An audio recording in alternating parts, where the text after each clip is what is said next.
Hey everyone, welcome back. Today we're going deep on a story that's, well, frankly, it's a bit more than just numbers. Yeah, We're definitely. talking about the Omani Riyal.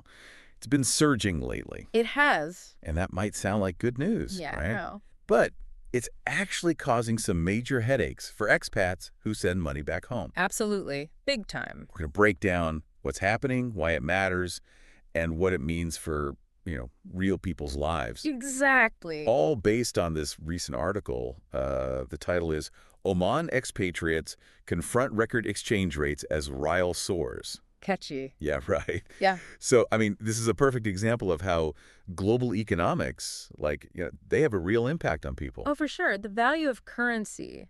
Mm. It might seem abstract, but it has tangible consequences Yeah. on people's lives, on families. Yeah, for sure. And we're seeing those consequences right now with the Omani Riyal. Yeah, It's hitting like record highs against some major currencies. that's right.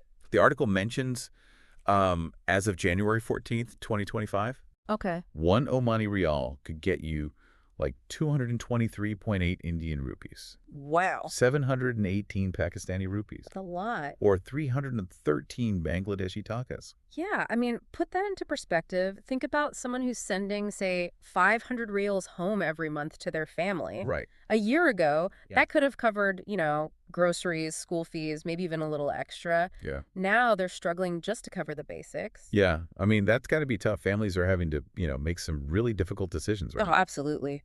Cutting back on essential things, maybe even, pulling kids out of school in some cases. Wow. It's a ripple effect that goes way beyond just the exchange rate itself. So, okay, let's talk about what's causing this surge in the Omani Riyal. Sure. The article mentions global oil prices. Right. They've been climbing. Yeah, and Oman's a major oil exporter, right? So when those prices go up, their economy and, by extension, their currency gets a boost. Makes sense. Supply and demand, but on a global scale. Yeah. So higher demand for oil, higher demand for Omani Riyals. Which pushes up the value. Okay. What about, investors? What role do they play? Oh, huge role. Think about what happens when foreign investors pull their money out of Oman. Okay. It's like a stock market.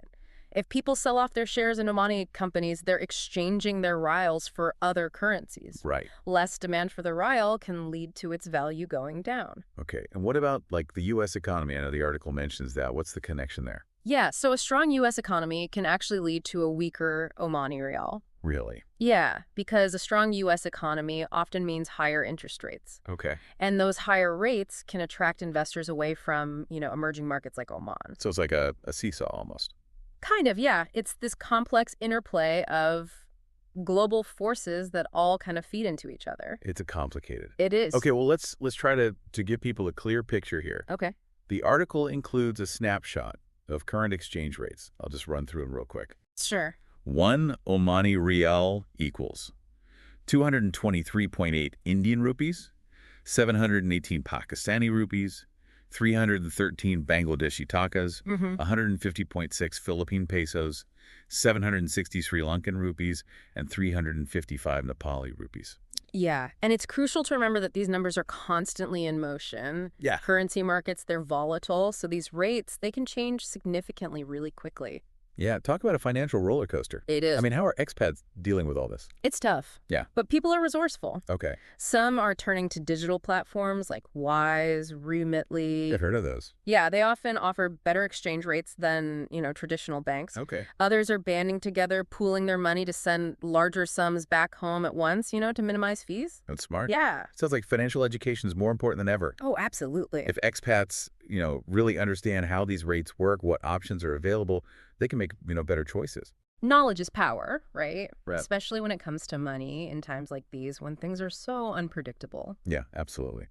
Okay, so just to recap here, the Omani Riyal is, it's soaring, which, on the surface sounds good for Oman's economy. Right. But it's definitely creating challenges for expats sending money back home. It is. The reasons behind the surge, well, they're complicated, right? Yeah. They're interconnected, everything from, global oil prices to the U.S. economy, all these things playing a part. And it's not just about the numbers. It's about real people, families trying to adapt to these changes, trying to make ends meet. It's a human story, really. It is. So I'll leave you with this. What innovations, policies could we come up with to help mitigate the impact of these constantly fluctuating exchange rates on individuals and families. Yeah. Could governments or financial institutions do more to, stabilize remittances, provide financial education specifically for expats? That's the question. Yeah, it's a question worth thinking about. It is. Thanks for joining us for this deep dive, Yeah, thanks for having me. and we'll see you next time. See you then. Bye. Bye.